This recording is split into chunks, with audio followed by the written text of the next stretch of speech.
Hi hello नमस्कार welcome to my channel. तर काय करतोय आम्ही? आकाड तळायचा, श्रावण भाजायचा आणि भादवा उकडायचा. तर त्यातला एक प्रकार आत्ता सध्या तरी आकाड आहे तोपर्यंत दाखवते मी. मला खूपच वेळ झाला आकाड तळायला, गावाकडे गेले त्यामुळं. मग मला आता अचानक काय करायचं सुचना म्हणून मी वेळ होता तर तेवढ्या वेळात मेथीची भाजी होती ना, मग गव्हाचं पीठ घेतलं 1 वाटी आणि त्याच्यात 1 चमचा थोडंसं तांबडं तिखट आणि मेथी ठेवलेली धुवून स्वच्छ. तर मुठभर मेथीची पानं बारीक सुरीनं चिरून टाकली आणि धने पावडर, ओवा आणि जिरे एवढं टाकलं. थोडीशी हळद टाकली आणि थोडंसं तेलाचं मोहन घातलं आणि ते पीठ मळून घेतलं. आणि मग नंतर मळून एक 10 मिनटं भिजत ठेवलं.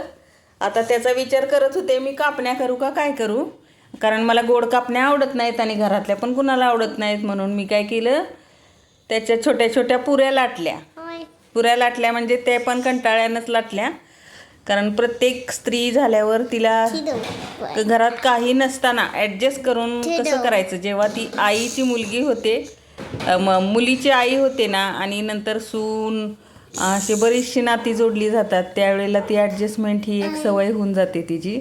आणि ते मग नंतर मग छोट्या छोट्या गोष्टीतनं सगळं शिकून जाते. काही घरात नसताना ॲडजस्ट करून एखादा पदार्थ कसा बनवायचा.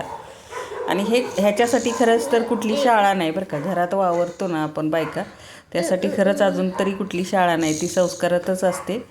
तर मी इथं ते पुऱ्यांचं तिखट पीठ मळून घेतलं. थंडी पण खूप जरा वातावरण नरम झालं होतं, थंडीचं, म्हणून चपात्यांच्या पुऱ्या लाटल्या. चपात्यांच्या पुऱ्या वाटीनं काढून ठेवल्या आणि तातडीक गरम गरमच खायला पाहिजे म्हणून त्या तळून घेतल्या. जेवढ्या तळायच्या होत्या तेवढ्या तळल्या गरम गरम. आणि गंमत काय झाली, मध्येच मूड आला म्हणून ते मळलेलं पीठ होतं 4 चपात्यांचं एवढं. मग पण मी लाटता सगळ्याच लाटून घेतल्या पुऱ्या आणि थोडा वेळ ठेवल्या. आणि ज्या वेळेला आत्ता पाहिजेत ना, तर मग तशाच मी एका डिशवर ठेवल्या होत्या. आणि जेव्हा पाहिजे त्यावेळेला त्या तळून घेतल्या. झाला माझा आकाड तळून. जमलं तर नंतर काहीतरी गोड प्रकार करू, कारण त्याच वेळात नेमकी थोडीशी तब्येत बिघडलेली होती. पण मनात एक वाटू नये ना की आकाड तळल्यावर अशी म्हण असते. कदाचित त्यासाठीच वातावरणात असं थंडावा असतो, मग काहीतरी चमचमीत माणसाला काहीतरी खावं वाटतं. म्हणून पूर्वीपासून लोकांनी जी आपल्याला प्रथा पाडून ठेवलेली असते त्याचं थोडंसं पालन केलं बायकांना वाटतं की मग बरं वाटतं जरा स्त्रियांना घरातल्या घरात. आणि मग अशा पद्धतीनं आपल्याच मनाची समजूत आपणच काढायची असते. म्हणून मी ती